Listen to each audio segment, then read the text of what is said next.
금융회사의 애자일 성공 요인, 디지털 시대의 변화 속도는 더욱 빨라지고 있다. 환경 변화에 빠르게 대응하는 능력이 강조되면서 애자일 방식이 주목을 받고 있다.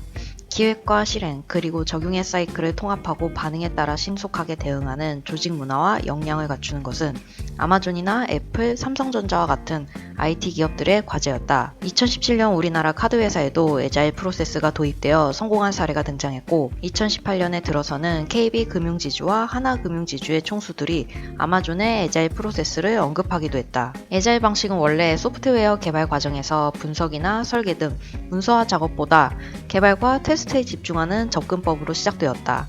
요구사항을 확정하거나 프리징하기가 어려운 환경에서 효과적인 방법이다. 지금은 소프트웨어 개발뿐만 아니라 비즈니스 서비스 및 상품 기획에도 폭넓게 적용되는 추세이다. 전통적으로 보수적인 금융회사들도 IT 기업들의 운영 방식에 적용하였던 애자일 방식과 애자일 조직 개념을 적극적으로 도입하고 있다. 애자일 방법론은 2001년 애자일 소프트웨어 개발 선언 이후 20년이 가까운 시간 동안 많은 성공과 실패 사례를 가지고 있으며, 역방향으로는 안티 애자일을 외치고 있는 개발자들도 볼 수 있다. 혹자는 애자일을 IT를 죽이는 방법론이라고 언급하기도 하였다. 하지만 애자일은 소프트웨어 개발 방법론으로부터 조직 경영으로 확산되고 있으며, 더 다양한 분야에서 갑론을박의 대상으로 부상하고 있다. 간략하게 살펴보면 고객의 요구사항이 처음부터 명쾌할 수 없다는 전제하에 변하는 요구사항을 시스템에 반영하기 위해 반복적이고 점진적인 개발을 진행하는 것으로 이해하고 있을 것이다. 반복적이고 점진적이라는 것은 수정, 추가, 삭제가 동반하는 요구사항의 변화를 지속적으로 반영한다는 의미로 해석되어진다. 또한 요구사항뿐만 아니라 개발자의 소스코드도 반복적으로 수정되고 점진적으로 완성되어져 나감을 의미하기도 한다. 모나리자를 완성하는 과정의 비유로 애자일 프로세스를 이해하여 보자. 사례를 통해 알 수 있듯이 애자일 방법론은 퍼즐 맞추기가 아니라 스케치를 통해 이미지를 확인하고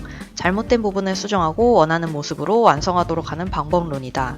이렇게 진행되기 위해서는 스케치 단계부터 참여자 모두가 의견을 제시하여야 하며, 서로 다른 의견이라 하더라도 협의에 의해 혹은 반영 후 수정을 통한 방식의 수용이 전제되어야 한다. 특히 가장 중요한 것은 요건의 변화가 발생하였을 때 빠른 의사결정이 필요하다는 것이다. 금융사 시스템을 개발하고 운영하는 현장의 목소리를 들어보면 새로운 비즈니스 요건을 반영한 시스템이 필요한 스타트업 기업들의 경우는 애자일 방법론을 통한 신속한 대응이 효과적이겠지만, 이미 안정적으로 운영하고 있는 시스템 고도화에는 적합하지 않다는 의견이 다수이다. 현장의 소리를 경청하여 애자일 방법론의 실제 적용을 위한 성공 요소를 정의해본다. 1. 기준을 제공하는 업무와 유연함이 보장되어야 하는 업무가 구분되어야 한다. 애자일 방법론은 다양하게 변하는 요건 반영을 위한 방법론이므로 오랜 시간에 걸쳐 정리되어 온 업무 시스템은 애자일 방법론의 효과가 감소될 것이다.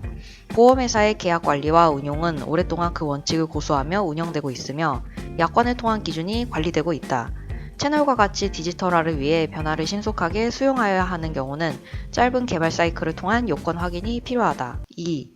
개발팀은 현업, 내부 개발자, 외부 개발자를 참여자로 하나의 팀을 구성해야 하며, 업무 특성에 따라 참여자의 특성 고려가 필요하다. 계약 시스템과 채널 시스템과 같이 서로 다른 성격의 시스템 개발 시에는 참여자의 인사이트를 충분히 고려하여야 한다. 기준이 되는 시스템의 경우에는 업무 인사이트가 많은 참여자가 필요하겠지만, 변화의 수용이 우선되는 시스템의 경우에는 업무 인사이트가 오히려 걸림돌이 될 수 있으므로 창의적 아이디어를 중요시할 필요가 있다. 애자일 조직 구성의 성공 사례로 회자되고 있는 글로벌 ING의 경우, 애자일 조직 선언 이후 약 40%의 직원이 원래 직무와 다른 영역에서 근무하고 있다고 한다. 3. 철저한 계획 수립, 공유 및 관리를 위한 시스템을 갖춘다. 개발 주기를 짧게 할수록 더욱 치밀한 계획 수립이 필요하다. 계획 수립은 최소한의 시간을 소요하지만 수립된 계획은 철저히 지켜져야 하며, 계획에 차질이 생길 경우 바로 계획을 수정하고 공유할 수 있는 명시적 관리 도구가 필요하다. 일정에 맞추기 위한 관리가 아니라 요건 반영을 위한 일정 관리가 필요한 것이다. 애자일 방법론의 가장 중요한 요소인 의사소통이 명쾌하게 이루어져야 하는 대목이기도 하다. 4. 개발팀에게 의사결정 권한과 책임을 부여한다. 개발 프로젝트는 다양한 리스크 요소를 가지고 있으므로 대부분 PM에게 의사결정 권한이 몰려있기 마련이다. 그러나 이러한 의사결정 체계를 가지고는 수정되는 요건 반영을 위한 조치는 늦어질 수밖에 없고, 선행 작업의 지연은 후행 업무에 더 많은 지연 요소로 작용하게 될 것이다. 여기에서 발생할 수 있는 오류는 권한이 없는 책임 부과이다. 권한이 없는 책임만 있으면 각 개발팀은 소극적 운영을 할 수밖에 없기 때문이다. 5. 각 참여자 간의 협업 체계가 감시 도구로 전락하는 것을 방지하여야 한다. 각 팀의 권한과 책임이 부여되고 협업을 위해 도입된 공유 체계가 각 팀의 업무 진행 경과와 오류 발견, 책임 전가를 위한 감시 도구로 전락되는 것을 방지하기 위한 목표 관리가 필요하다.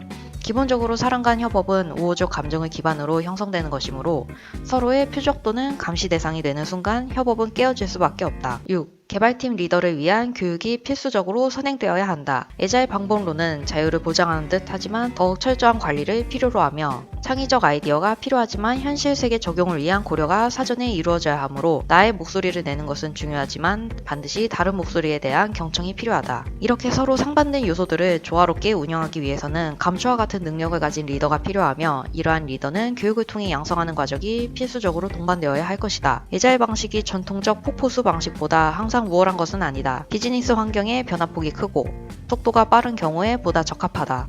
또한 에자일 방식을 도입하기 위해서는 탁월한 리더와 훈련된 개발자들이 반드시 필요하다. 디지털화한다는 것은 기존과 다른 상품과 서비스를 그것이 무엇인지 잘 알지 못하더라도 만들어내야 한다는 뜻이다. 디지털 경제가 발전될수록 에자일이 장착된 조직이 앞서갈 것임은 명확하다.